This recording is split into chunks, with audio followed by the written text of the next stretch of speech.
तो मेरे ख्याल से स्टार्टअप भी लक बेस्ड वाला कहानी है कि होगा तो होगा, नहीं तो पता नहीं।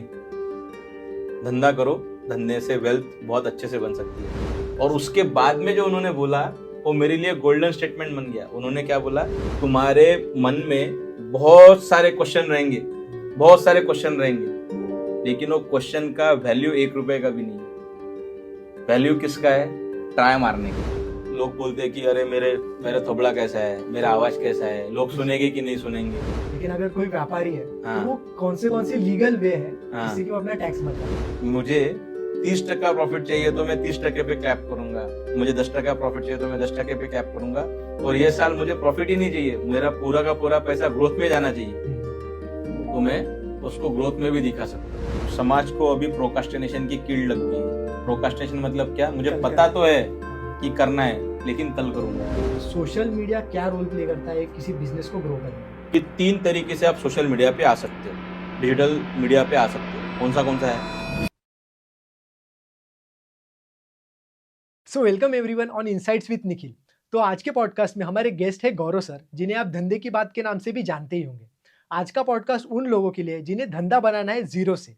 और ये पॉडकास्ट में आपको सीखने मिलेगा कि इंडिया की साइकोलॉजी क्या है, यहाँ पे हम धंधा बनता कैसे है, उसे ग्रो कैसे करना है, उसकी मार्केटिंग क्या लगती है, एंड मोस्ट इंपॉर्टेंट कि सोशल मीडिया का क्या रोल प्ले करता है कोई भी धंधे को ग्रो करने के लिए। तो हमारे साथ इनसाइट्स देखिए और सीखिए।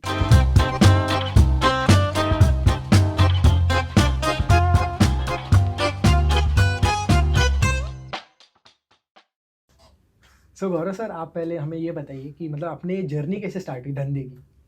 अच्छा, बचपन से ही मेरे दिमाग में रहता था कि कुछ तो धंधा चालू करना है, पता नहीं कैसे। तो कभी किसी धंधे वाले को देखा नहीं था, पर अंदर से ऐसा आता था कि कुछ तो धंधा चालू करना चाहिए। घर पे जब शक्कर भी आती थी, अगर 5 किलो शक्कर भी आ जाए तो उसके छोटे छोटे सैशेट करके मैं अपने बुआ को, आंटी को ऐसे बेच के आता था कि 1 रुपए का, 8 आने का, 4 आने का शक्कर मेरे से खरीदो। तो वहाँ से एक क्यूरियोसिटी थी कि कुछ धंधा स्टार्ट करना चाहिए। लेकिन जैसे जैसे बड़ा होते गया वैसे वैसे धंधा थोड़ा दूर होते गया और पढ़ाई में ज़्यादा ध्यान दिया। मेरी इंजीनियरिंग मुंबई से हुई और उसके बाद में मैंने लोधा में जॉब करना स्टार्ट किया, वहाँ पे एज ए मैनेजर था। तो उस टाइम पे भी मैं बड़े बड़े लोगों को देखता था, तो समझता था कि यार इन लोगों का हज़ारों करोड़ों का टर्नओवर है, बड़ी बड़ी गाड़ियों में आते हैं। और सबसे इम्पोर्टेंट मुझे ये लगा कि जितना बड़ा आदमी हो जाता है ना, वो उतना ज़्यादा हम्बल होता है। मैंने जिस बंदे का 10,000 करोड़ का रेवेन्यू था, उसके साथ जब मैं गाड़ी में बैठा तो बंदे ने बाजू में बैठा है, बोले चल मैं तेरे को छोड़ के आता हूँ। वो लेके गया तो मंदिर में अपना भोजन बांट रहा है। तो ये समझा कि जब पैसा आता है हाथ में तो कैसे तुम कितने सारे लाइफ को इम्पैक्ट कर सकते हो। तो सोचा कि अपन ने भी धंधा स्टार्ट करना चाहिए, तो क्यूरियोसिटी थी। तो बॉस ने एकदम ही जबरदस्त क्वेश्चन पूछा, बोले तू तो इंजीनियर है, तेरे को क्या धंधा समझता है, तेरे को धंधे की समझ नहीं है। तो बहुत ज़्यादा दिल को हिट हुआ कि यार कुछ तो करना चाहिए। तो मैं उस टाइम पे कल्याण से दादर ट्रैवल करता था। अच्छा। 2 घंटे का टाइम हाँ, 40 हो जाता था। उस टाइम पे इंटरनेट वगैरह तो था नहीं, तो ऐसे ही कुछ लोग कुछ भजन कर रहे हैं, कुछ किताबें पढ़ रहे हैं। तो एक आइडिया दिमाग में आई, क्या मैं इस टाइम को यूज़फुल बना सकता हूँ क्या। तो मैंने ट्रेन में मैगजीन बेचना चालू कर दिया। और वो जो मैगजीन बेचने का जो ये था एक्सपीरियंस था, उसी से ही मुझे धंधा समझ में आ गया कि किस तरीके से मार्केटिंग होती है, किस तरीके से सेल्स होता है, परचेसिंग किस तरीके से होती है, पैसे को रोटेट किस तरीके से करना है, कस्टमर को कन्विंस कैसे करना है, कस्टमर के जेब में जो पड़ा हुआ पैसा है उसके जेब में से अपने जेब में कैसे जाना चाहिए, यही है धंधा, बाकी तो कुछ है नहीं। तो वहां से मेरी धंधे की शुरुआत हुई। सर फिर वो मतलब अपने सेल कैसे किए थे, आप थोड़ा बता सकते हैं? और अच्छा, मैं थोड़ा और बताता हूँ, बहुत इंटरेस्टिंग स्टोरी है वहाँ पे। अच्छा। तो सबसे पहली बार जब मैंने सोचा कि मुझे मैगजीन बेचनी है, तो मैं मैगजीन लिया, 3 किलो की रद्दी ली, अच्छा, रखी बैग में, और 3 दिन में घूम ही रहा हूँ, वो मन से निकल ही नहीं रहा है। आप जब भी कोई जिसके घर पे कोई धंधा नहीं है, जिसने कभी कुछ भी सेल नहीं किया हुआ है, उसको जब आप सेल करने के लिए बोलते हो तो अंदर से फुल डरा हुआ रहता है, हेजिटेशन भी रहता है, कांप रहा था, हाथ कांप रहा था मेरा, निकल ही नहीं रही थी मैगजीन बेचने के लिए। मन कर रहा था कि जाने दे, छोड़ दे यार, ये अपने बस का नहीं है। पर 3 दिन बाद ऐसे खुद को बोला कि नहीं यार एक बार करके देखते हैं क्या होगा, ज्यादा से ज्यादा नहीं बेची जाएगी। एफर्ट नहीं लिया तो क्या मतलब? एफर्ट ही नहीं लिया तो फिर रिजल्ट ही नहीं मिलेगा। तो खुद के दिल पे पत्थर रखा, मैगजीन निकाली और बोला मैगजीन मैगजीन मैगजीन। आवाज तो बुलंद थी, सबको गई और वहां से धंधे की शुरुआत हो गई। तो सबसे पहले है कि तुम्हारे मन में बहुत सारे क्वेश्चन रहेंगे, बहुत सारे क्वेश्चन रहेंगे, लेकिन वो क्वेश्चन का वैल्यू 1 रुपए का भी नहीं है। वैल्यू किसका है? ट्राई मारने का। मोस्टली लोग यही पे रुक जाते हैं कि यार अगर मैंने ट्राई किया नहीं बिका तो लोग नहीं- क्या सोचेंगे मेरे बारे में, वगैरह वगैरह। Correct correct correct. तो यही निकल जाना चाहिए। और एक बार अगर तुमने, पहली बार अगर तुमने सेल कर दिया ना, तो फिर तुम मुड़ के नहीं देखोगे। तो सेल करना चालू करो। धंधे का असली मकसद सेल्स ही है। तो सेल्स अगर सीखोगे, कस्टमर की साइकोलॉजी सीखोगे, कस्टमर के लिए किस तरीके से मार्केटिंग करनी है वो सीखोगे, तो ऑटोमेटिकली सेल्स होता है, और सेल्स होता है तो धंधा आगे बढ़ता है। बिल्कुल बराबर है सर। मतलब वो ऐसी बात है कि अगर हम लोग शॉर्ट एफर्ट देंगे तो 5 रिजल्ट तो आएंगे ही। करेक्ट, एक बार के 5 रिजल्ट आ गए तो लगता है कि 100 को और एक्सटेंड करते, 500 बार ट्राई करते। तो बराबर 5 के 50 एफर्ट्स, मतलब नहीं, बट 50 जब आप conversions 500 होंगे। करते हो ना, तो 500 के 50 नहीं होते हैं, वो अच्छा। 500 के 100, 200, 300 हो जाते हैं। हाँ, क्योंकि experience जैसे का। जैसे तुम एक्सपर्ट बनते जाओगे उस चीज में, तुम्हारा पहले कस्टमर का कन्वर्जन रेशियो 1% रहेगा, फिर 2% होगा, फिर 3% होगा। ऐसे करते करते तुम्हारा कस्टमर का कन्वर्जन रेशियो 30% तक भी मैंने देखा हुआ है। तो पहले अगर तुम 100 लोगों को मिलोगे तो एक बंदा तुमसे खरीदेगा। जब तुम एक्सपर्ट बन जाओगे, कस्टमर के दिल पे राज करना चालू कर दोगे, तो तुम्हारा कन्वर्जन रेशियो 30% तक भी जा सकता है। सही है। और वो किससे जाएगा? तुम्हें सबसे पहले कस्टमर का दिल किस ट्यून पे बजता है वो पता होना उनकी चाहिए। साइकोलॉजी क्या है वो भी समझ में आए, उसका body साइकोलॉजी language। समझ में आना चाहिए। कौन सी वर्डिंग बोल के, उसके पिन पॉइंट को समझ के, या फिर उसके एस्पिरेशन को समझ के तुम किस तरीके से उसको पिच करते हो तुम्हारा प्रोडक्ट, वो सबसे ज्यादा मायने रखता है। बिल्कुल सर, ये तो मतलब बहुत इंपॉर्टेंट चीज है। यस। देन फिर सर आपको मतलब जो ईजो बिलिंग मशीन है उसका हाँ। आइडिया कब से आया, मतलब कहाँ से आया? अच्छा, इंटरेस्टिंग स्टोरी है, बहुत ही इंटरेस्टिंग स्टोरी है। मैं जैसे बोलता हूँ कि कस्टमर के दिल को समझो, उसी तरीके से मैं एक दोस्त के पास गया था। उनका नाम है दगड़ू शेठ मुंबईकर। उनका खुद का एक फरसान का दुकान है, रेस्टोरेंट है। अच्छा। वहाँ पे जब मैं उनसे बात कर रहा था तो उन्होंने बहुत ही इंटरेस्टिंग चीज बोली। उन्होंने बोला कि जिस दिन मैं गल्ले पे बैठता हूँ उस दिन मेरा गल्ला होता है 14,000 का, 15,000 का। ठीक है। और जिस दिन मैं गल्ले पे नहीं बैठता हूँ उस दिन मेरा गल्ला होता है 10,000 का, 11,000 रुपए का। क्यों? पैसा गायब हो रहा है। पैसा गायब हो रहा है, कहीं ना गल्ले कहीं से गायब हो रहा है। और कौन गायब कर रहा है? वही जो एम्प्लॉइज है काम कर रहे हैं। जो स्टाफ है वही गायब कर रहा है। उन्होंने भी वही बोला है। मुझे पता है कि मेरा ही स्टाफ घपला करता है, मेरा ही स्टाफ गल्ला मारता है, लेकिन मैं कोई सिस्टम नहीं लगा सकता हूँ, मैं कोई कंप्यूटर नहीं लगा सकता हूँ, क्योंकि मेरे स्टाफ को कंप्यूटर चलाना नहीं आता, मेरे स्टाफ को इंग्लिश में पढ़ना लिखना भी नहीं आता। और उसके बाद में जो उन्होंने बोला वो मेरे लिए गोल्डन स्टेटमेंट बन गया। उन्होंने क्या बोला, ऐसा वो अपना कैलकुलेटर पे कुछ कर रहे थे, अपना हिसाब किताब, ऐसा कैलकुलेटर उठा के क्या बोलता है, देख कैलकुलेटर जैसा फास्ट और कैलकुलेटर जैसा आसान कुछ होना चाहिए, तभी मेरा स्टाफ लाइन पे आएगा। अच्छा, समझ गया। इसलिए आपने यही पिन पॉइंट पकड़ा, यही इसको पिन solve पॉइंट करना पकड़ा। है। तो इसीलिए हमने क्या किया, कैलकुलेटर जैसा फास्ट भी होना चाहिए, कैलकुलेटर जैसा आसान भी होना चाहिए, इसलिए हमने image based, mobile based billing machine बनाया, जो 3 साल का बच्चा भी मात्र 2 क्लिक में बिल बना सकता है। अब अगर इतना आसान कर दिया तो स्टाफ आके तो नहीं बोल सकता सेठ मेरे को ये आता नहीं है, वो प्रॉब्लम सॉल्व कर दी। क्लिक करना है, खाली क्लिक करो। किसी ने बोला इडली पे क्लिक करो, सेव करो, बिल बन के रेडी। तो जो बंदा नया भी आया हुआ है, एक दिन में सीख जाता है कि किस तरीके से बिलिंग मारनी है। तो हमने जब ये प्रोडक्ट उनको बना के लेके गए तो एकदम ही खुश हो गए। अरे यार, इतने साल से मैं इस प्रॉब्लम के साथ उलझ रहा था। उनका करीब 15 साल पुराना धंधा है। इतने साल से मैं इसी सॉल्यूशन के लिए वेट कर रहा था, आपने दे दिया। पहले महीने में ही हमने 30 बिलिंग मशीन बेचे, दूसरे महीने में 100, 250, 500, 1000। आज इस घड़ी पे हम लोग 5,000 से भी ज्यादा बिलिंग मशीन हर महीना बेचते हैं। क्या बात। एक ही इनसाइट पे, एक सेंटेंस पे, पैसा कैलकुलेटर क्या जैसा फास्ट फास्ट। और कैलकुलेटर जैसा आसान। बिल्कुल सर।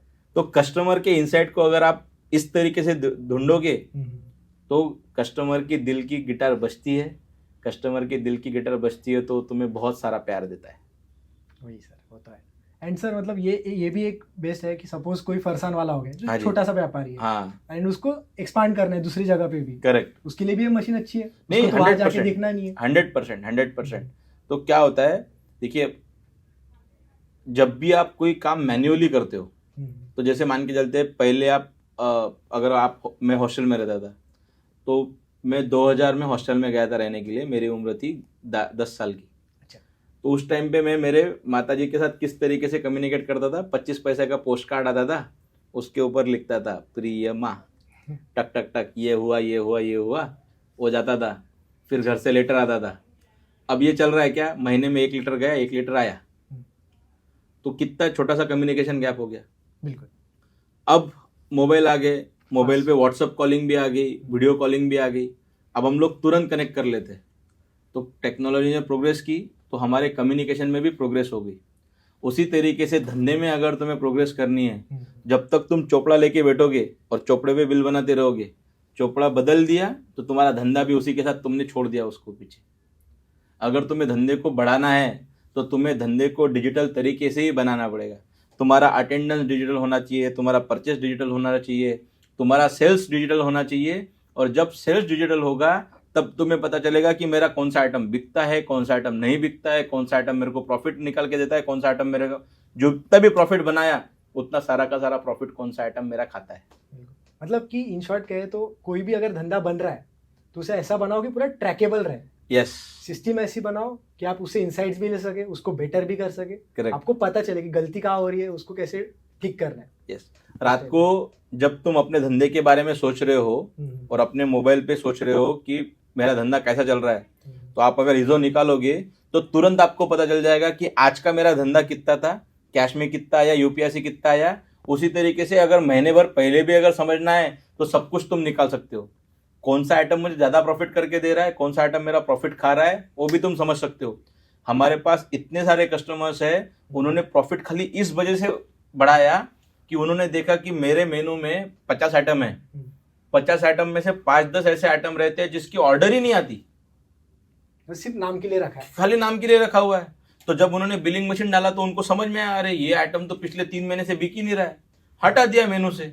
मेनू छोटा हो गया, मेनू छोटा हो गया तो ज्यादा आइटम, ज्यादा ऑर्डर आने लग गई, ज्यादा ऑर्डर आने लग गए तो ज्यादा प्रॉफिट होना चालू हो गया। रॉ मटेरियल का कॉस्ट बच रॉ मटेरियल का कॉस्ट टाइम बचता है। बर्बाद नहीं हो रहा है। तो बिल्कुल। बहुत सारी चीजें तुम स्मार्ट धंधे को तभी मान सकते हो जब तुम धंधे में स्मार्ट डिसीजन लेना चालू करोगे। अपने गट फीलिंग से कुछ भी नहीं करना चाहिए। धंधा डेटा के हिसाब से ही चलना चाहिए। मुझे तो लगता है सर ये इनसाइट मतलब एक ऐसी है जो स्टार्टअप्स के लिए भी लागू होता है। लोगों को लगता है कि मैंने एक प्रोडक्ट बना दिया, यही प्रोडक्ट है, बेस्ट है, ये तो बिकेगा ही बिकेगा, करेक्ट, लेकिन फिर वो नहीं बिकता। नहीं वो बिकता, अपना पूरा जोर लगा देते हैं एमवीपी बनाने में। करेक्ट, जबकि उनको ये देखना चाहिए कि मार्केट की डिमांड क्या है, बराबर है, मार्केट को चाहिए क्या, Correct. तभी तो धंधा बनेगा। तभी तो धंधा बनेगा। और स्टार्टअप के लाइफ में 2 ही चीजें हो सकती है। एक मतलब स्टार्टअप को मैं तो बोलता हूँ कि स्टार्टअप को स्टार्टअप बोलना ही नहीं चाहिए, धंधा क्योंकि ही बोलना है। धंधा ही बोलना चाहिए। अगर आपका प्रॉफिट नहीं आ रहा तो वो कुछ नहीं है। वो कुछ नहीं है। मतलब मैं एक गुजराती फ्रेंड है, उससे मिला था, उसने वही बोला था कि हमारे इधर कैसा होता है कि मैंने 1 साल में इतना पैसा लगाया, मेरे 1 साल में इतना प्रॉफिट निकला, करेक्ट, क्लियर। बस वहीं पे स्टार्टअप में कैसा हो गया कि मैं पहले साल में इतना पैसा बर्न करूंगा, सेकंड साल में इतना बर्न करूंगा, पहले साल में 5% लोग आएंगे, दूसरे साल में 10% आएंगे, फिर उनको रिटेन करूंगा। करेक्ट। बट वो ये भूल जाते हैं कि इंडिया का मार्केट एक कमोडिटी मार्केट है। करेक्ट। आप 10 रुपए में बेच रहे हो, कल किसी ने 9 रुपए में बेच दिया, आपका कस्टमर गया। बराबर है। तो वो भी चीजें है। देखिए क्या है, कुछ लोग हैं जिन्होंने स्टार्टअप से भी धंधा बनाया, पर जैसे उसका Zomato हो गया, long और term में उसका जो सक्सेस रेशियो है ना वो बहुत छोटा है। 100 मेरे ख्याल से धंधे में इतनी ज्यादा रिस्क अगर तुम लेके चल रहे हो तो धंधा ही नहीं करना चाहिए। धंधे में रिस्क एकदम मिनिमम होनी चाहिए। मुझे एग्जैक्टली पता होना चाहिए कि यहाँ पे अगर मैं 2 रुपया लगाऊंगा तो 2 रुपए का 4 रुपए बनना चाहिए। उसी का नाम है धंधा। नहीं तो फिर ब्लाइंड गेम, सट्टाबाजी तो हर कोई कर ही सकता है। ब्लाइंड गेम ही हो गया। सट्टे में अगर आप देखे जाओ कि मैं अगर बोलूँ कि लॉटरी इज अ स्टार्टअप, ठीक है, मैं 100 लॉटरी जाके खरीदूंगा, एक भी नहीं लगी, फिर 1000 जाके खरीदूंगा, एक भी नहीं लगी, 1 लाख जाके खरीदूंगा, एक भी नहीं लगी, 1 करोड़ खरीद ली तो 1 लग गई, तो उसको धंधा बोलोगे क्या आप? नहीं लक बोलोगे ना, बेसिस हो गया पूरा। लक बेस्ड हो गया। तो मेरे ख्याल से स्टार्टअप भी लक बेस्ड वाला कहानी है कि होगा तो होगा, नहीं तो पता नहीं।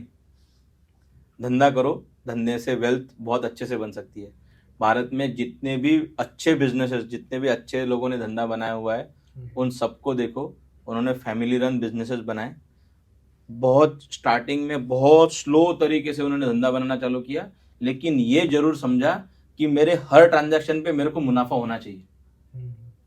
और जैसे जैसे वो मुनाफा बढ़ते गया, वैसे जैसे जैसे ट्रांजैक्शन बढ़ते गए, वैसे वैसे मुनाफा भी बढ़ता गया।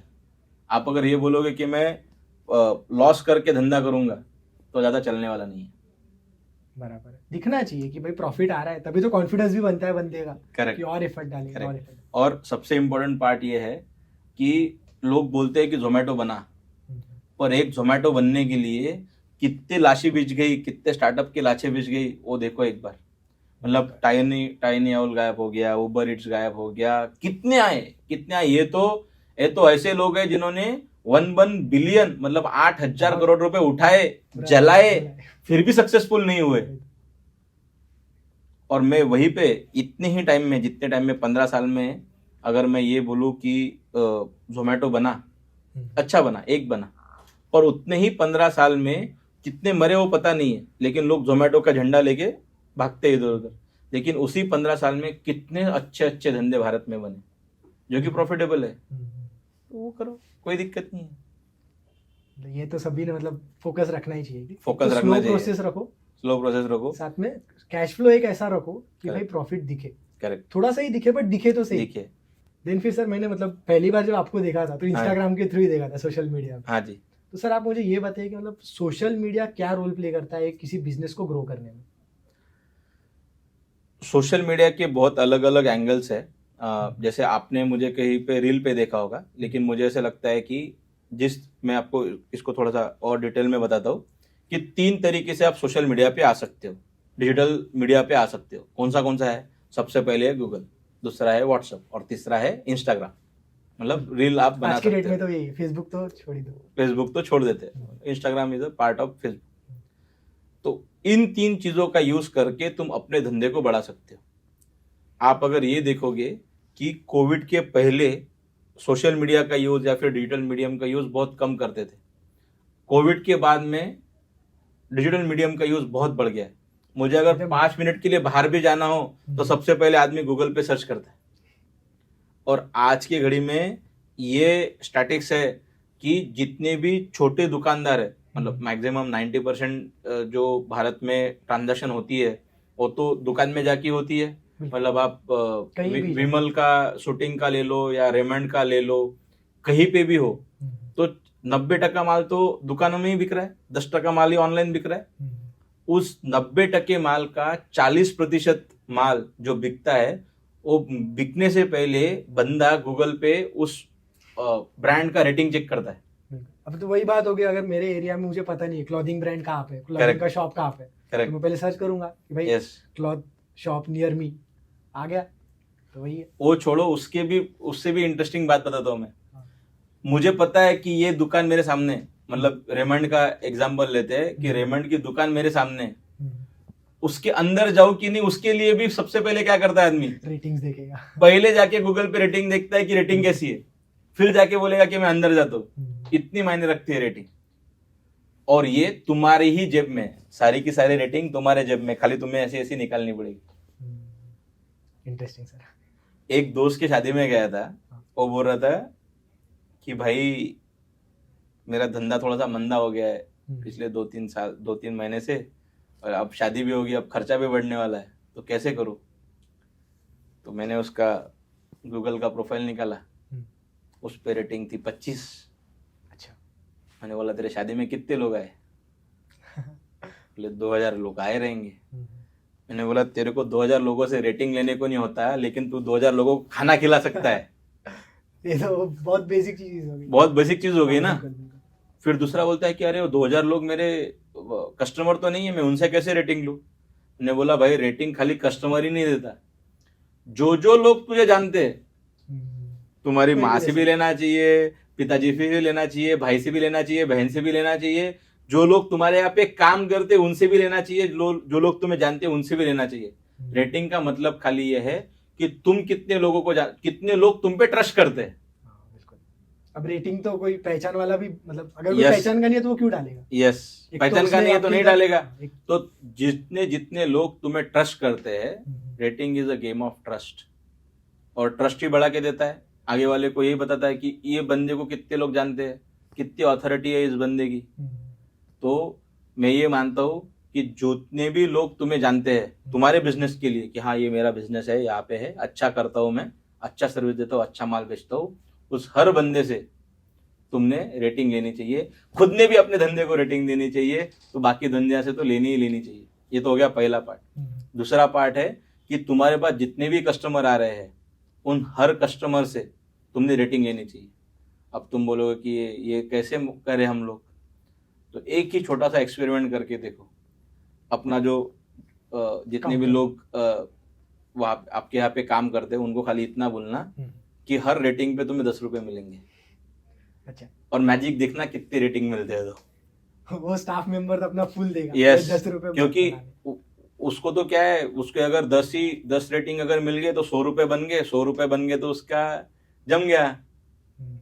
अगर वो 100 रुपए से फ्यूचर में और 1000 कमाएगा, Yes. 10 रुपए तो वो देगा ही। यस, तो एक छोटा सा आप अगर ट्विक कर दोगे अपने वर्क फ्लो में कि भाई तेरे को 10 रुपए दूंगा मैं हर रेटिंग के पीछे। अब उस 10 रुपए एक्स्ट्रा कमाने के चक्कर में उसको तो उसका जो पगार है वो तो मिलने वाला है, पर वो 10 रुपए एक्स्ट्रा कमाने के चक्कर में बंदा एकदम चौकन्ना है। एक तो कस्टमर सर्विस भी अच्छी देगा, 100% कस्टमर सर्विस अच्छी देने वाला है वो, क्योंकि उसको पता है कि ये जब जाने वाला है ना, इसको मैं 10 रुपए है इसकी जेब में, वो मेरे को मिलने वाले हैं। वो अगर 10 वो रुपए भी के अगर- चक्कर में एकदम टाइट है। वो बोलेगा सर आपको 2 कपड़े एक्स्ट्रा दिखाओ क्या, चलेगा? लेकिन उसको खुश करके भेजेगा। और जब बिलिंग के लिए जाएगा, सर आप हमारा बिजनेस के लिए थोड़ा सा हेल्प कर दीजिए, आप हमें रेटिंग दे दीजिए, आप अगर रेटिंग दोगे तो हमारे लिए बहुत फायदा हो जाएगा, बिल्कुल। और And हम अगर आपको ये- बहुत ज्यादा थैंकफुल रहेंगे। हो गया आपका काम। एंड अगर ये इसमें अगर रेस्टोरेंट बिजनेस रहा तो वो बंदे को तो टिप भी मिल जाएगी। Yes In case yes yes yes, सब इंटरलिंक्ड है। इंटरलिंक्ड है। तो तुम्हारा जो छोटा छोटा ये जो छोटे छोटे वर्क फ्लोज है ना, यही चेंज कर करके तुम अपने धंधे को बढ़ा सकते हो। तो पहला पार्ट हो गया गूगल का। सबसे ज्यादा पेन पॉइंट वाला कस्टमर गूगल पे ही रहता है। अच्छा, उसको अगर आज कपड़ा खरीदना है तो आज ही गूगल पे सर्च करेगा ना कि clothing store near me, Instant. Chaniya choli store near me, designer चुंदरी नियर मी। सर्च किया, लोकेशन डाला, पहुंच गया वहां पे। पहला पार्ट। दूसरा पार्ट आता है आपका व्हाट्सएप। जी। जितने भी कस्टमर आपके पास आए हुए हैं उनका फोन नंबर आपके पास होना चाहिए।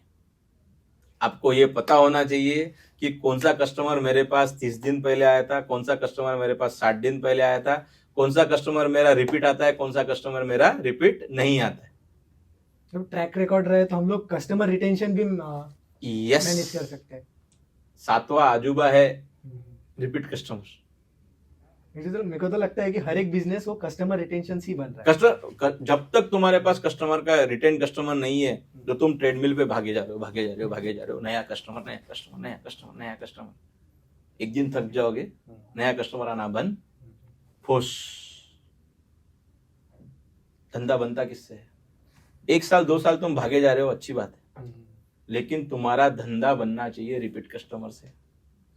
मतलब कस्टमर भी साथ में भागना चाहिए। यस, इनडायरेक्टली कहे तो तुम्हारे प्रोडक्ट में ऐसा दम होना चाहिए, तुम्हारे प्रोडक्ट में जो वायरलिटी होनी चाहिए कि हर 30 दिन बाद, हर 6 महीने बाद, या फिर किसी का अगर प्रोडक्ट है जो साल भर में जाता है तो हर साल भर बाद तो आना चाहिए ना भाई। फिर व्हाट्सएप पे अपन ऑटोमेशन के जरिए ऑटोमेशन करो, बहुत सारे सॉफ्टवेयर्स अवेलेबल है Messages व्हाट्सएप हो का गए। ऑटोमेशन करने के लिए। और आपको अगर चाहिए तो नीचे लिखो कि भाई मेरे को करने का है, मैं हेल्प कर दूंगा, कोई दिक्कत नहीं है, लेकिन करो। अपने धंधे को जब तक डिजिटल नहीं करोगे तब तक तुम्हारा धंधा नहीं बढ़ने वाला। अब तीसरा, और जिसका सबको ऐसा लगता है कि हाँ ये मेरे पास तो होना चाहिए, वो है फेम। वो क्या है? Instagram. Fame plus face value. Fame plus face value. लेकिन मैं इंस्टाग्राम के बारे में बताने से पहले ही बोल देता हूँ कि यहाँ पे मेहनत बहुत है। जी बिल्कुल। और जैसे मैंने बताया ना कि स्टार्टअप वाला कहानी, कि चल गया तो चल गया, नहीं तो फिर तो गया। उसी तरीके से है कि इंस्टाग्राम पे आप जब मेहनत करना स्टार्ट करते हो तो बहुत ज़्यादा मेहनत लगेगी, बहुत, क्योंकि आपका वक्त मांगेगा ना वो, आपको खुद कैमरा के सामने जाना पड़ेगा।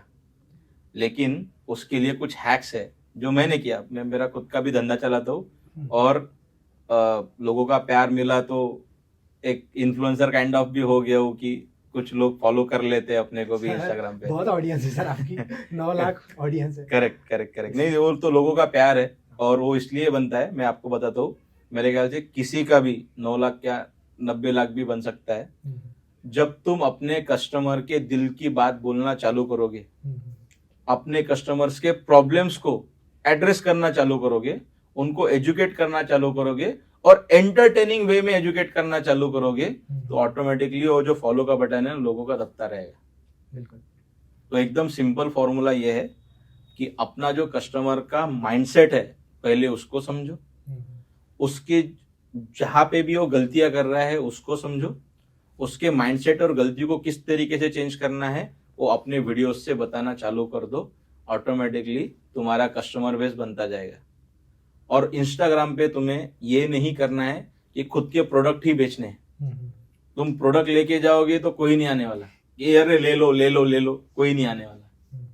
तुम्हें सबसे पहले क्यूरियोसिटी क्रिएट करनी पड़ेगी कि मैं आपने क्या गलती की है, आपने अगर बता दिया, वैल्यू ऐड करना चाहिए।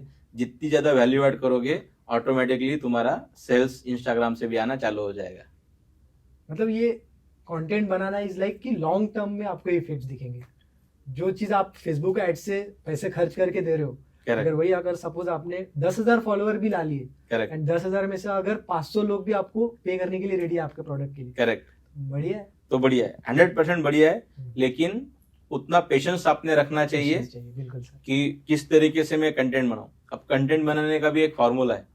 कंटेंट बनाने का फॉर्मूला मुझे ये लगता है कि सबसे पहले खुद को ही टोटल लेना चाहिए कि मैं कंटेंट के लिए किस तरीके का कंटेंट मैंने बनाना चाहिए। तो ये मत सोचो कि मेरे पास कोई एडिटर होना चाहिए, मैंने एकदम फैंसी वीडियो बनाना चाहिए। जो भी तुम्हारा कंटेंट है अपना ही मोबाइल उठाओ, जो भी मोबाइल रहे अपना मोबाइल उठाओ, फेस कैमरा चालू कर दो और जो तुम्हारे मन में है वो बोलना चालू कर दो। अगर तुम्हारे बोलने में दम है तो एडिटिंग रहे ना रहे ऑटोमेटिकली लोग पसंद करना चालू कर देंगे। बिल्कुल। ये सर ये चीज मेरे साथ भी हुई है। मतलब जब हमने स्टार्ट किया था ना, पहले मुझे 4 महीने लग गए सिर्फ 1,000 फॉलोअर लाने में। राइट, ठीक है। लेकिन नेक्स्ट जो 6 महीने थे उसमें मेरा 100K हो गया था। बहुत बढ़िया। बट मैंने जो पहले 4 महीने जो थे उसमें वैल्यू एडिशन में क्या दे रहा था मैं, गवर्नमेंट स्कीम्स हो गए या फिर स्टार्टअप्स को कौन सी चीजें करनी चाहिए ताकि वो ग्रो हो, करेक्ट, मार्केटिंग टैक्टिक्स हो गए। तो वो जितना हम वैल्यू ऐड करेंगे करेक्ट वो लॉन्ग टर्म में दिखते हैं। मतलब क्या हो गया, पहले 4 महीने में व्यूज नहीं आ रहे थे, बट बाद में क्या हो गया, जो लोग प्रोफाइल विजिट कर रहे थे वो 4 महीने पुराने कंटेंट भी देख रहे थे, भले उस पे वीडियो व्यूज अच्छी नहीं थे, मतलब वीडियो क्वालिटी अच्छी नहीं थी, बट जब मैं उसको अब 10 महीने बाद देखता हूँ उनकी व्यूज बहुत अच्छी। करेक्ट, लॉन्ग टर्म में चीजें होती है, लॉन्ग टर्म में चीजें बदलती है। तो मतलब इसको भी आप ये देखो ना कि लोग बोलते हैं कि अरे मेरा थोबड़ा कैसा है, मेरा आवाज कैसा है, लोग सुनेंगे कि नहीं सुनेंगे। कुछ मत समझो, अगर तुम्हारा धंधा है और अगर तुम धंधे में अपने कस्टमर से पैसा निकालना समझते हो तो तुम्हें पता है कि कस्टमर के दिल की गिटार कहाँ बजती है, उसी को तुमने खाली कैमरे के सामने बोलना है, बस इतना ही अलग गेम है बस। बिल्कुल सर। एंड इसमें सर मतलब दो तरफ के एक पाथवे है, मुझे ऐसा लगता है। एक तो आप पहले बिजनेसमैन है, उसके बाद कंटेंट क्रिएटर बना रहे हैं, करेक्ट, या फिर अभी हो गया कि इन्फ्लुएंसर लेड बिजनेसेस, जैसे अभी टेक बर्नर हो गया, करेक्ट। वो कैसे कर रहे हैं, पहले उन्होंने एक बेस बना लिया, यस, अभी खुद के प्रोडक्ट्स ला रहे हैं, जैसे उनका लेयर्स हो गया, फिर उनका क्लोथिंग ब्रांड हो गया। करेक्ट। तो दो तरफ से कर सकते हैं, एक तो आप पहले धंधा लो, उसको फिर इन्फ्लुएंसर में कन्वर्ट करके अपना धंधा बढ़ाओ, करेक्ट, या फिर पहले इन्फ्लुएंसर बनो उसके बाद धंधा लाओ। तो मेरे ख्याल से अगर आप इन्फ्लुएंसर हो तो धंधे के बारे में सोच रहे हो तो टेक बर्नर वाला मॉडल बहुत अच्छा है। बिल्कुल सर। लेकिन अगर तुम्हें धंधा और इन्फ्लुएंसर ये दोनों ऐसे सामने रखे हुए तो क्या चूज करना चाहिए? मुझे तो लगता है लॉन्ग टर्म में धंधा ही लेना चाहिए। 100% धंधा ही लेना चाहिए। लाइफ स्पैन है, यस, 10 साल मैक्सिमम। इन्फ्लुएंसर के कुछ अपने पॉजिटिव्स और नेगेटिव्स है। बिल्कुल। जब तुम खुद धंधा करना चालू करोगे, जैसे मैंने पहले भी बताया कि कस्टमर की साइकोलॉजी समझना पहले बहुत इंपॉर्टेंट है, और कस्टमर की साइकोलॉजी समझने के लिए धंधा तुम्हें फटाफट कस्टमर की साइकोलॉजी ऐसे ही निकाल के दे देगा, क्योंकि तुम रोज कस्टमर के साथ इंटरेक्ट कर रहे हो। बिल्कुल सर। जब वो हो जाएगा, वही एक्सपीरियंस जब तुम कैमरा के सामने बोलोगे तो लोग, हजारों लोग देखना चालू कर देंगे। तो एज अ सही है। कंटेंट क्रिएटर आपको ये भी समझना चाहिए कि Correct. ट्रेंड पे भी बनाओ, लेकिन आपका जो मेन फोकस है, हम्म, अगर आपका ये है कि वैल्यू एडिशन का आपका गोल है, तो हम्म, आप उस टाइप का कंटेंट बनाओ। Correct correct. तो धंधा स्टार्ट करो। धंधे में जब धंधा स्टार्ट करोगे, धंधे की जो लर्निंग्स है वो कैमरे के सामने बोलो, लोग बहुत सारा प्यार देंगे। बिल्कुल सर। फिर सर अभी जैसे जो एक नया ट्रेंड आ रहा है हाँ क्विक कॉमर्स का, हाँ जी, तो सर आपका इस पे क्या कहना है कि मतलब क्विक कॉमर्स की वजह से जो छोटे व्यापारी है हाँ। उनका लॉस है कि लॉन्ग टर्म में 100%। वो लोग नहीं टिकेंगे? नहीं, 100% लॉस है छोटे व्यापारियों का, क्योंकि मेट्रोपॉलिटन सिटीज में जहाँ पे भी इनकम 18 लाख के ऊपर की है, ऐसे लोगों को आज हर चीज 5 मिनट में चाहिए। मान के चलते हस्बैंड और वाइफ दोनों भी काम कर रहे हैं, और हस्बैंड भी नहीं जाना चाहता मार्केट में, वाइफ भी नहीं जाना चाहती मार्केट में, क्योंकि थक हार के आते हैं। अब उनको क्या चाहिए? अब जैसे तुम स्विगी खोलोगे या ब्लिंकिट खोलोगे, जेप्टो खोलोगे, 5 मिनट में चीज घर पे आ जाती है। बिल्कुल। तो मेट्रोपॉलिटन सिटीज में क्विक कॉमर्स बहुत अच्छे से चलने वाला है, और जहाँ पे भी लो इनकम एरियाज है, जहाँ पे टाइम की इतनी ज्यादा वैल्यू नहीं है, वहाँ पे लोकल शॉप्स भी रहने वाली है। तो ये दोनों भी एक इक्विलिब्रियम बनेगा। जब डीमार्ट आया था सबसे पहले, तो लोग बोलते थे कि अरे छोटे दुकानदार सारे के सारे खत्म हो जाएंगे, हाय तौबा हाय तौबा हाय तौबा चालू हो गया था। उस तरीके से अभी क्विक कॉमर्स आया। आज डीमार्ट का भी सेल है कुछ $6 बिलियन का, बाकी इन लोगों का मिलके भी है कुछ $5 बिलियन का, और फिर भी इंडियन इकोनॉमी आगे बढ़ ही रही है। तो मार्केट में डेप्थ बहुत है। मेरे ख्याल से इतना ज्यादा नहीं सोचना चाहिए कि अरे वो ये कर रहा है तो मैं क्या करूं। तुमने इनोवेशन लाना चाहिए अपने धंधे में भी, कि ऐसा मैं क्या दूं जो कि जेप्टो नहीं दे सकता। बिल्कुल वो अगर तुम सोचोगे, तुम्हारा भी धंधा चलेगा। सर। मतलब ये टॉपिक पे मैं ना मतलब 1 महीने से सोच रहा था। हाँ। तो मुझे एक छोटा सा एक बिजनेस आइडिया था, आप भी उसमें कुछ ऐड करिएगा। बोलिए। मतलब जैसे अभी तारक मेहता आपको पता ही है, हाँ उसमें जी। अब्दुल भाईजान का काम पता ही है, हाँ। होम डिलीवरी करते हैं। हाँ तो सपोज अभी जैसे जो क्विक कॉमर्स वाले हाँ ये टीयर 2 टीयर 3 में जाने में बहुत टाइम है सबको। हाँ हाँ अगर सपोज वहां पे जो छोटे जो बिजनेसमैन है, हाँ अगर उनको ये समझ गया, एक हम्म। पैटर्न रहता है। अभी हम्म। मेट्रो सिटीज में कैसा है, कोई भी बंदा रात को उठ गया, उसको हम्म। भूख लगी वो खा लेगा। हम्म बट टीयर 2 टीयर 3 में वैसे नहीं। वहाँ पे एक लोगों को पता है रात के बाद जो लोग जल्दी सोते हैं, हम्म तो वहाँ पे मतलब एक तो नाश्ते के टाइम पे कुछ ऑर्डर करेंगे, हम्म दोपहर में करेंगे या फिर रात को करेंगे, हम्म जो भी सब्जी वगैरह हो गया या। करेक्ट। तो फिर मतलब जैसे अब्दुल भाईजान क्या करता है, वैसे अगर सपोज कोई सोसाइटी है पास में, किराने की दुकान है, तो वो क्या करेगा, 3 स्लॉट्स रखेगा वो सोसाइटी के लिए। वो लोगों का एक व्हाट्सएप ग्रुप बनाएगा। वो व्हाट्सएप ग्रुप में लोग बताएंगे कि हमें ये चीजें चाहिए, करेक्ट। तो वो 3 स्लॉट्स में से कोई भी एक स्लॉट में उनको जाके घर पे डिलीवरी कर सकता है। समझा। सर आपको क्या लगता है, ये आइडिया बन सकता है? यार, कोई भी आइडिया खराब तो नहीं होती है। बिल्कुल। मेरे ख्याल से एग्जीक्यूशन ही मायने रखता है। आप इसको चालू करो, एग्जीक्यूट करना चालू करो, और एग्जीक्यूशन में जब कुछ इश्यूज आएंगे तब अपन इसको बहुत अच्छे से डिस्कस करेंगे। लेकिन डिलीवरी का आइडिया बुरा नहीं है। मेरे ख्याल से हर छोटे शहर में भी कुछ ऐसा, मैंने बहुत क्लियरली बोला था कि 18 लाख के ऊपर वाले लोग, 18 लाख से ज्यादा कमाने वाले लोग, जहाँ पे हस्बैंड और वाइफ दोनों भी काम पे जाते हैं, ऐसे हर सिटी में कुछ कुछ एरियाज तो है ही जहाँ पे ऐसे लोग रहते हैं। तो उन छोटे एरियाज के लिए भी अगर आपने टैप किया, तो मतलब आपने बताया कि आप वर्धा से हो, तो वर्धा में जो कौन सा रोड, बैचलर रोड है, बैचलर रोड में एस्मार्ट है, बराबर? हाँ सर। एस्मार्ट है ना, तो एस्मार्ट वाले के पास भी खुद का डिलीवरी का सिस्टम है। तो वहां पे जितने भी डॉक्टर लोग हैं अपना वर्धा सब के, वहीं से लेंगे फिर। करेक्ट। तो वो क्या करते हैं, वो खाली कॉल ही करते हैं, बोलते हैं कि घर पे लाके दे दो। तो वो बंदा, उसका जो लोकल इन्फ्लुएंस है, वो तो उसका झेप्टो चल ही रहा है ऑलरेडी। होता है, मतलब लोकल में तो उनको ही पता है यस कि कैसे क्या करना है। Yes yes yes. ठीक है सर। फिर सर इसके बाद जैसे सपोज कोई बिजनेसमैन है, हाँ आजकल जैसे लोग बोलते हैं कि जो भी जॉब पे है हाँ उनका कहना है कि सरकार हमारा टैक्स काट रहा है। हाँ लेकिन अगर कोई व्यापारी है हाँ। तो वो कौन से लीगल वे है हाँ। जिससे कि वो अपना टैक्स बचाता है, आप कुछ बता सकते हैं? आप अगर नौकरी में हो तो अभी टैक्स सिस्टम इतना ज्यादा टाइट होते जा रहा है कि आप टैक्स बचा ही नहीं सकते हो। तो ये समझो कि अगर आपका इनकम मतलब 18 लाख के ऊपर का है तो 20% तो आपका टैक्स कटना ही कटना है। मतलब बिल्कुल। पहले का जितना भी गया फिर उसके ऊपर का 20% तो कटना ही कटना है।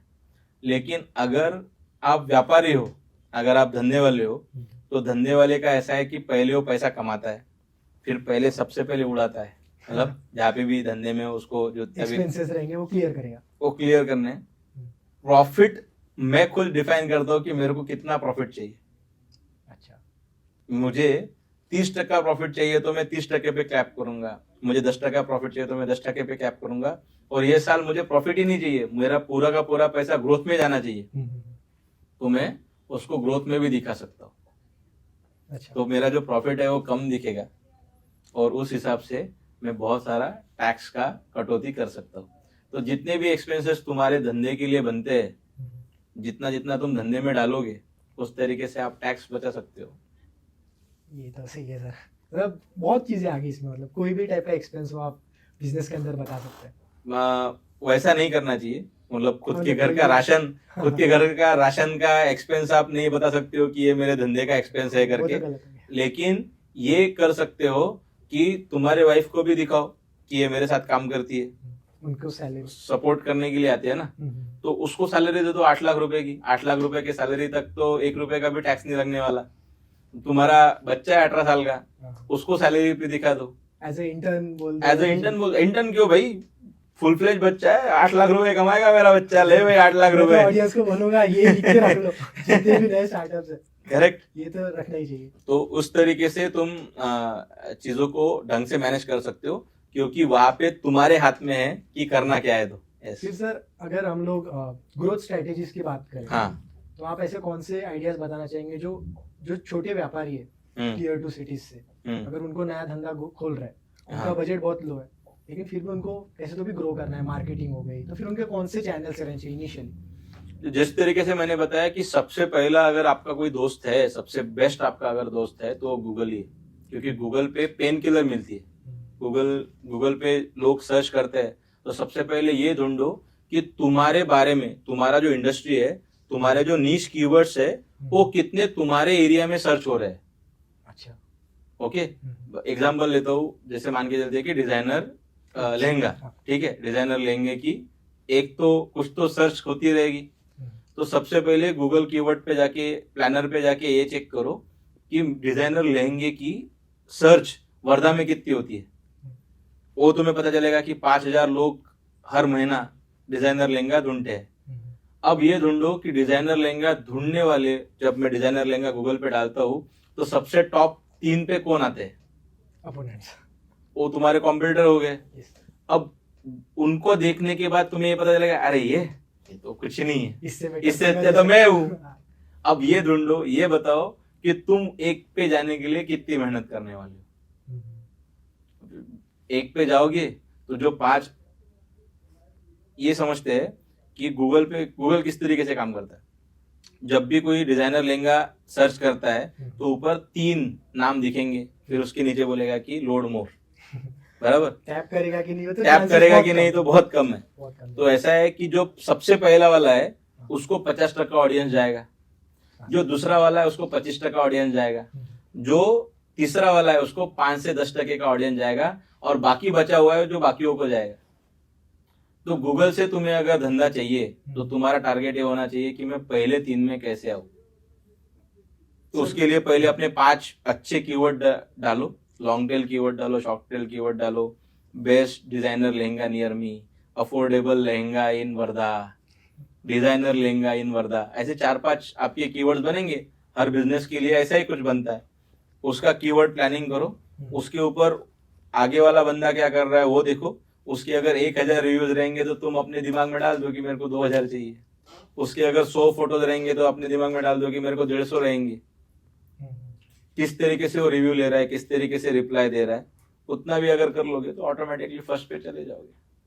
ठीक है सर। फिर सर सपोज अगर कोई है जो 50,000 का उसका नेट प्रॉफिट है हर महीने, हाँ, तो फिर उसने कितना एक्सपेंस स्पेंड करना चाहिए अपने मेटा एड्स पे या फिर सोशल मीडिया के लिए, क्या लगता है आपको? देखिए, मैं प्रॉफिट पे तो नहीं जाऊंगा, क्योंकि प्रॉफिट बहुत, जैसे मैंने बताया कि प्रॉफिट बताना ना बताना धंधे में अपना खुद का एक होता है कि मैं दिखाऊं कि नहीं दिखाऊं।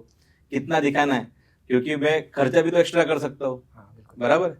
तो मैं ये मानता हूँ कि तुम्हारा जितना भी क्रॉस मार्जिन रहेगा, ग्रॉस में आपका, आप 100 रुपए की चीज लाते हो, 100 रुपए की चीज बेचते हो, 100 रुपए की चीज में 25 रुपए का आपका वो चीज रहता है, मतलब आप उसका प्रोडक्शन मतलब cost of product good cost। Sold है, हाँ। राइट। 75% की मार्जिन। तो 75% के मार्जिन में तुमने ये पकड़ना चाहिए कि 10% कॉस्ट, उसकी 10% कॉस्ट तुम्हारी मार्केटिंग में डालनी चाहिए, अलग अलग चीजों की मार्केटिंग। तो क्या क्या करना चाहिए, मेरा लोकल जितनी भी होल्डिंग्स लगती है वहां पे होल्डिंग लगानी चाहिए, लोग देखते हैं, ऑथोरिटी बनती है। दूसरा, गूगल पे खर्चा करना चाहिए सबसे पहला, फिर तीसरा खर्चा करना चाहिए व्हाट्सएप पे, और फिर अगर ताकत बचती है तो खर्चा करना चाहिए इंस्टाग्राम पे। अच्छा, ऐसा भी है।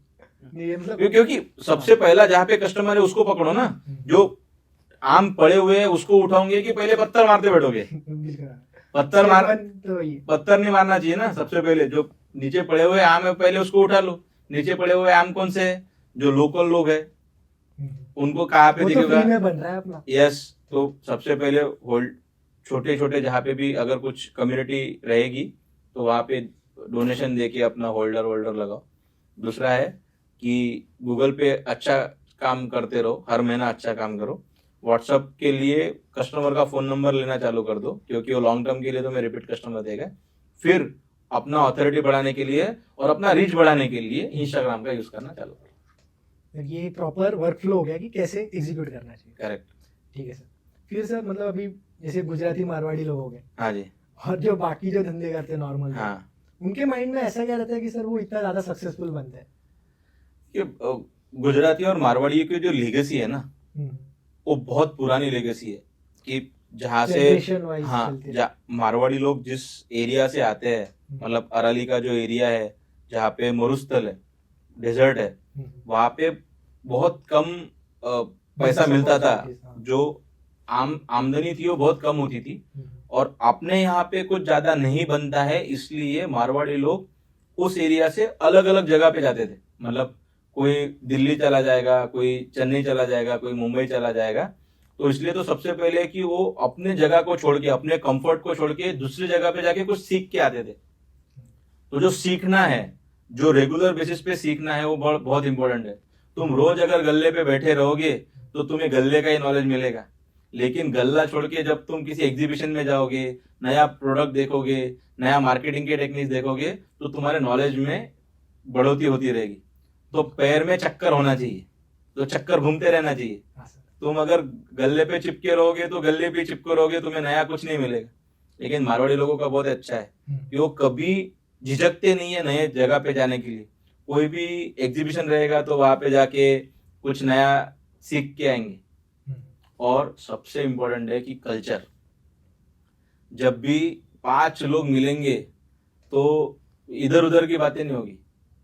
क्या होगा, सबसे पहले क्या पूछेगा, मार्केट में क्या नया चल रहा है, मार्केट में क्या नया चल रहा है। तो 5 लोग, 5 दोस्त एक दूसरे को बताएंगे कि अरे ये नया अपॉर्चुनिटी आया हुआ है, मैं ये कर रहा हूँ, ये कर रहा हूँ। तो क्या होगा, 5 लोगों में इंफॉर्मेशन शेयरिंग होगी, मार्केट में क्या नया चल रहा है, वो वाला पार्ट हो गया। जब रात को खाना खाने के लिए बैठते हैं तब भी वहां पे धंधे की ही बात होती है कि आज धंधे में क्या हुआ, कौन सा नया टाइप का कस्टमर आया, क्या क्या बातें हुई, प्रॉफिट कैसे चल रहा है, क्या नहीं चल रहा है।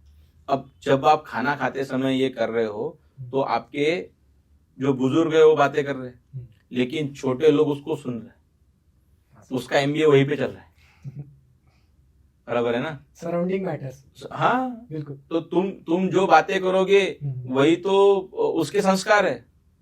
तो संस्कार बचपन से ही चालू हो जाते हैं धंधे पे। छोटे छोटे बच्चे को भी गले पे बैठाते हैं, उसको समझता है कि पैसा कैसा, रोकड़ा कैसे गिनने का है। लोग किसी बच्चे को, मैं खुद बताता हूँ, जब 1 लाख रुपए पहली बार हाथ में आए थे तो नहीं जमता अपने को गिनने को, और 5 बार गिनती ही रहेंगी। मारवाड़ी अरे एक झटके में ले, इतना है। वो किससे आता है, प्रैक्टिस से आता है। तो प्रैक्टिस बचपन से ही तुम जब करोगे ऑटोमेटिकली धंधे में तुम माहिर बनते जाओगे। तो उसी तरीके से, मतलब नॉट जस्ट मारवाड़ी, गुजराती, सिंधी, इन लोगों ने धंधे में बहुत अच्छे से कमांड लाके रखी हुई है। हमने बहुत कुछ बाकी समाज से भी सीखा हुआ है, उसी तरीके से इन समाज से हमने धंधा कैसे करना है वो सीखना चाहिए। और किस तरीके से अगर तुम्हें गरीबी मुक्त भारत चाहिए एक कल्चर बनाना तो चाहिए। कल्चर धंधे का बनाना चाहिए कि पैसे को रिस्पेक्ट करो। यूजुअली लोग बोलते हैं कि धंधे का जितना भी पैसा है वो काला पैसा है, लोग खाली धोखाधड़ी से ही धंधे में पैसा कमाते हैं। ये सोशलिस्ट मेंटेलिटी थी और गरीब को गरीब रखने के लिए ये मेंटेलिटी पूरे भारत में फैला दी गई थी। आज उस मेंटेलिटी को चेंज करना पड़ेगा कि पैसा कमाने वाले को इज्जत से देखना पड़ेगा। यार बंदे ने मेहनत की है, इसीलिए जाके उसने पैसा कमाया हुआ है, तो उसको इज्जत से देखो। ये कैपिटलिस्ट मेंटेलिटी हो गई, ये मारवाड़ी मेंटेलिटी हो गई। अब यही बात होगी, सपोज कोई सर्विस बिजनेस में है, हम्म, अगर वो किसी टियर 2 सिटी से है, हाँ जी, अब लोगों को तो दिख नहीं रहा है वो कर क्या रहा है, वो तो अपना ऑनलाइन काम कर रहा है। करेक्ट, लेकिन अगर वो महंगी गाड़ी में घूमेगा, हाँ, लोगों को लगेगा भाई इसने कुछ तो घपला किया है। इसने उस पर घपला किया है। तो वो मेंटालिटी का एक तो मेंटेलिटी का मेरे ख्याल से धीरे धीरे करके आएगा।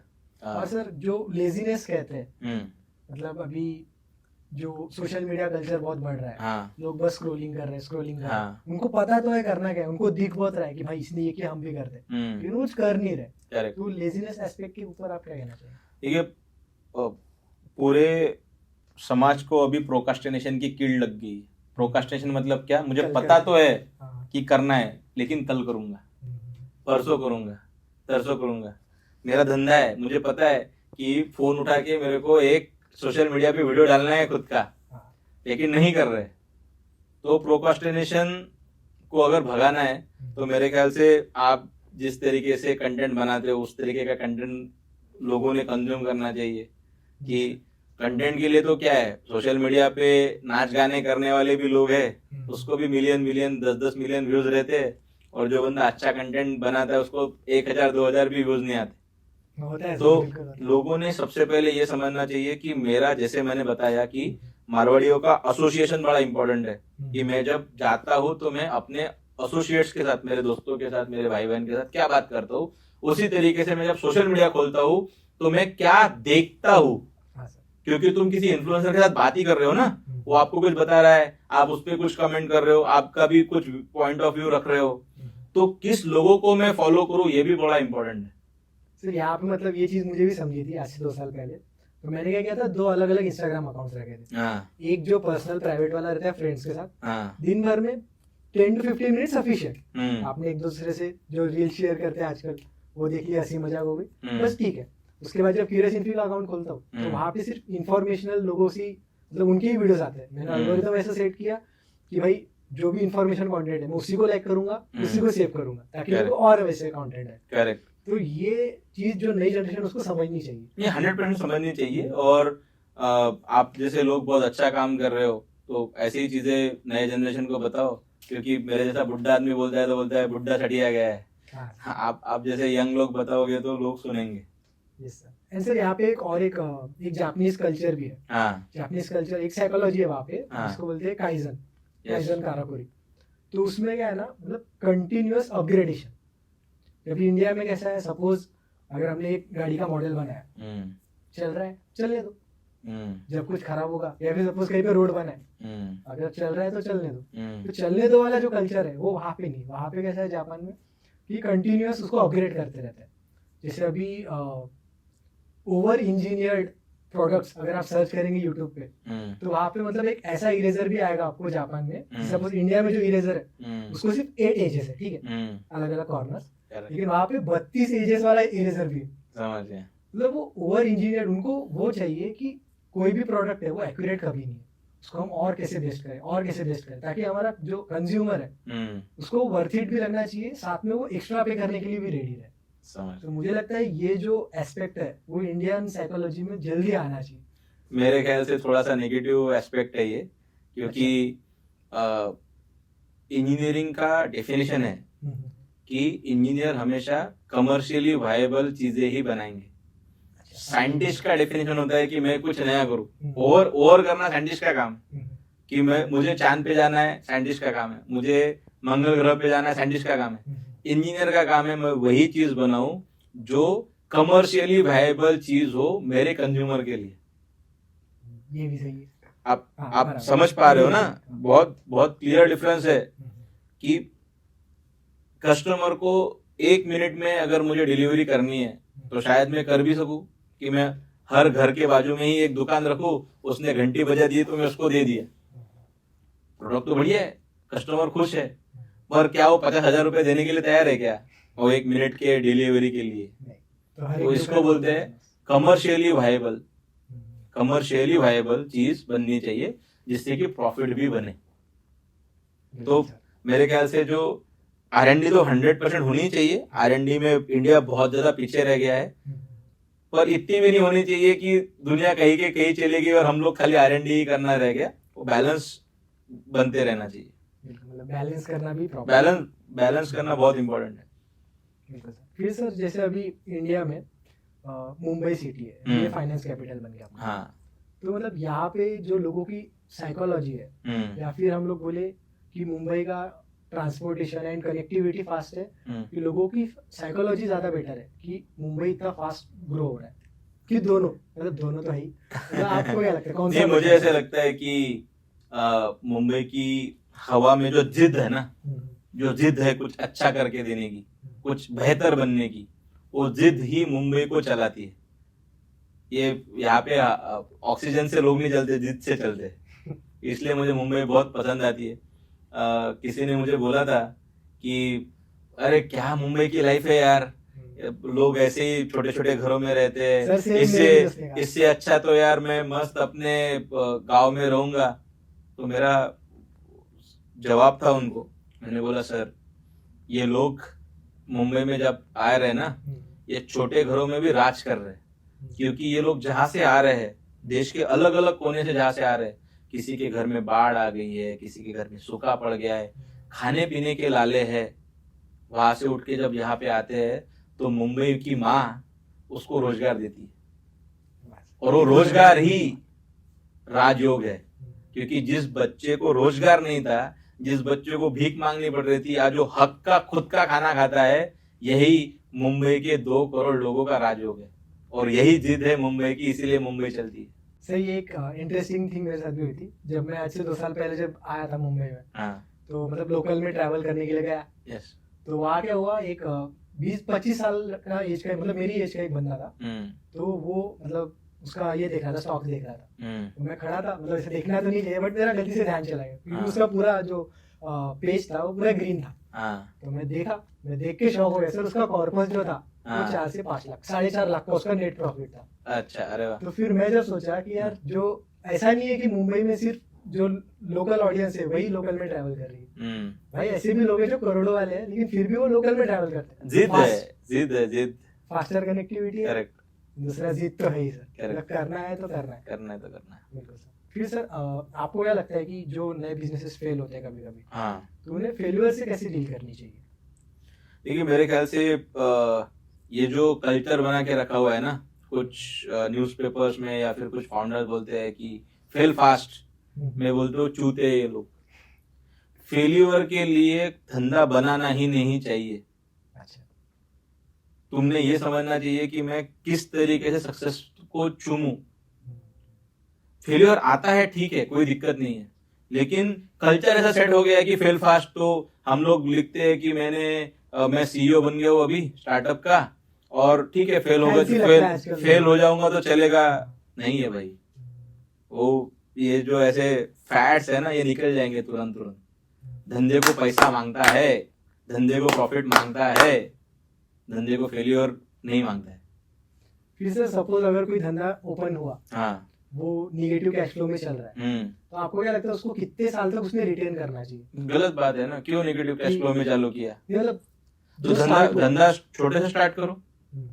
प्रॉब्लम यह है कि हर किसी को लगता है कि मेरा धंधा पहले दिन से ही बड़ा होना चाहिए, मेरा बड़ा शोरूम होना चाहिए, 100 लोग मेरे पे काम करने के लिए चाहिए, मैं धंधा चालू करूंगा तो करोड़ रुपए लगा के ही चालू करूंगा।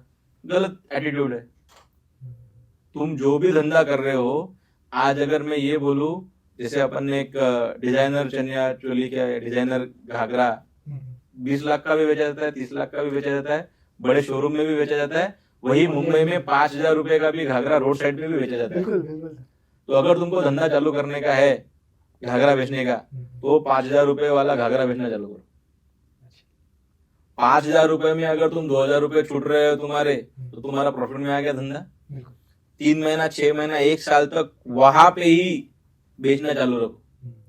जब वहां से प्रॉफिट बनेगा ना, अब तुमको कस्टमर की साइकोलॉजी पसंद पड़ गई, तुमको पता है कौन सा कलर चलता है, कौन सा साइज चलता है, कौन से सीजन में क्या क्या बनता है, तुमने बहुत छोटे कैपिटल में वो सीख लिया।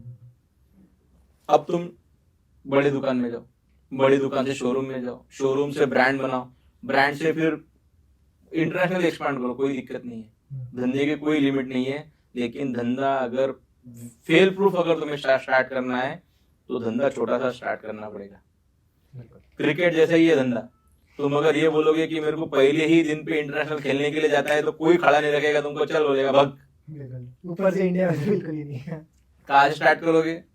पहले गली क्रिकेट से स्टार्ट करोगे, गली में 6 बॉल पे 6 छक्के मार दिए तो लगे तुमको बोलेगा कि अरे सिटी लेवल क्लब ज्वाइन कर ले भाई, इसको अच्छा खेलने को आता है। क्लब में होगा तो पता चल जाएगी, वहां पे भी अगर 6 में से 6 लगा दिए तो बोलेगा स्टेट ज्वाइन कर ले, स्टेट में भी 6 से 6 लगा दिए तो बोलेगा रणजी खेल ले, रणजी में भी 6 मार दिए तो फिर टीम आईपीएल में पहले। यस, वो जर्नी वैसी ही है। धोनी को भी वही जर्नी तय करनी पड़ी थी।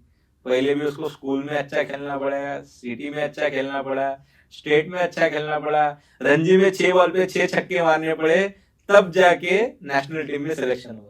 यहाँ पे और एक इंसाइट भी आता है, जैसे बोलते हैं ना कोई भी बिजनेसमैन जब ग्रो होता है, एक तो वो फॉरवर्ड इंटीग्रेशन करेगा, बैकवर्ड इंटीग्रेशन करेगा। करेक्ट।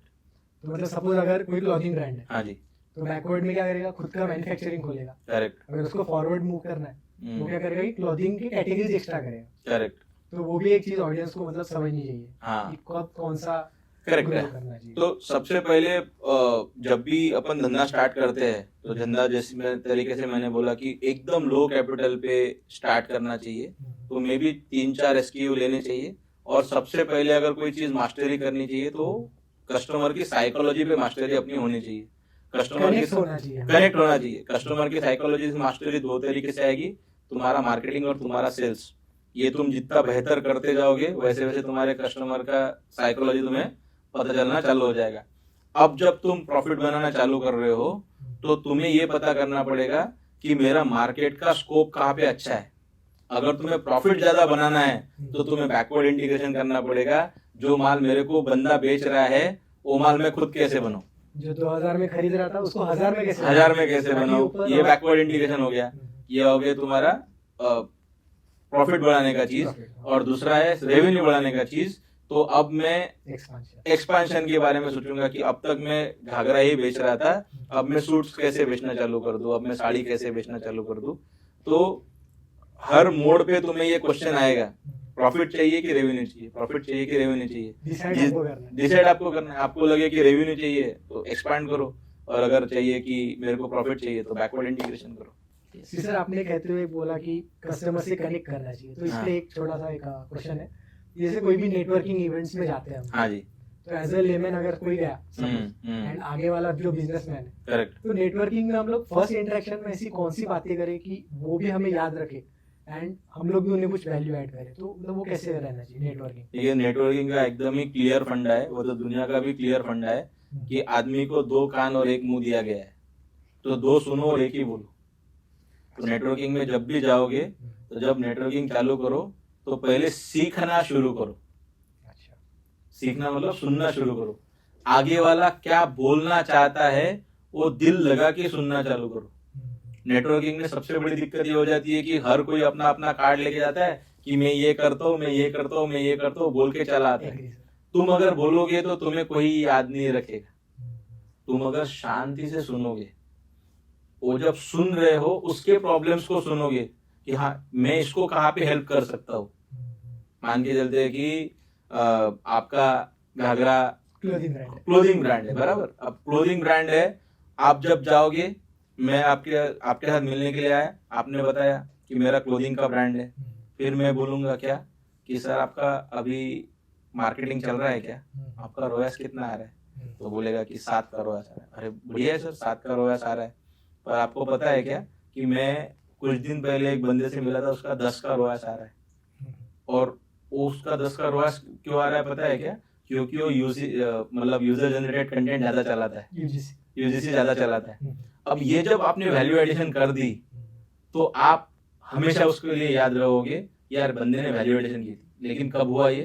पहले मैंने आपका सुना कि आपका धंधा क्या है, बिल्कुल सर। तो दो बातें सुनो, फिर एक बात बोलो, तो ऑटोमेटिकली तुम्हारी नेटवर्किंग अच्छी होना चालू हो जाएगी। सुनना बहुत इंपॉर्टेंट है, बोलना कम इंपॉर्टेंट है नेटवर्किंग में। यही सर, ये मतलब सेम चीज मैं भी फॉलो करता हूँ। जब भी कोई भी फाउंडर से बात करता हूँ तो पहले तो उनके एस्पेक्ट समझता हूँ, फिर उनको बताता हूँ कि मेरे पास जो सर्विसेज है वो आप एक तो ले सकते हैं, नहीं तो फिर मैं आपको ये भी बता सकता हूँ कि आपको सर्विस आउटसोर्स कहाँ से करनी है। बराबर एज अ स्टार्टअप किसी के पास फंड्स की कमी रहती है या फिर किसी के पास फंड्स रहते हैं लेकिन उनको पता नहीं है करना कैसे, करेक्ट। तो हम लोग कभी कभी उन्हें पाथवे भी बना के देते हैं। तो ये चीजें तो सेम है, मतलब बहुत इंपॉर्टेंट है। करेक्ट। जी सर। देन फिर अगर हम लोग अभी पॉडकास्ट को हम लोग एंड करते हैं एक लास्ट क्वेश्चन से। हाँ जी। सर ऐसे कौन से टॉप 3 टॉपिक्स रहेंगे या फिर हम कह सकते हैं इनसाइट्स जो हाँ। आप न्यू बिजनेसमैन को देने चाहेंगे या फिर नई जनरेशन? नहीं, मैं अगर धंधा चालू करना है तो कस्टमर की साइकोलॉजी समझनी पड़ेगी और कस्टमर की साइकोलॉजी को मार्केटिंग में यूज करना पड़ेगा। मार्केटिंग में जिस तरीके से मैंने क्रोनोलॉजी बताई, सबसे पहले गूगल पे आपकी मास्टरी होनी चाहिए, फिर आपकी व्हाट्सएप पे मास्टरी होनी चाहिए, फिर इंस्टाग्राम पे मास्टरी होनी चाहिए। एक इस सीक्वेंस में अगर आप मास्टरी हासिल करोगे तो ऑटोमेटिकली आपका धंधा दौड़ना चालू हो जाएगा। जी सर, थैंक यू सर। ठीक है, मजा आ गया सर। Yes, thank you.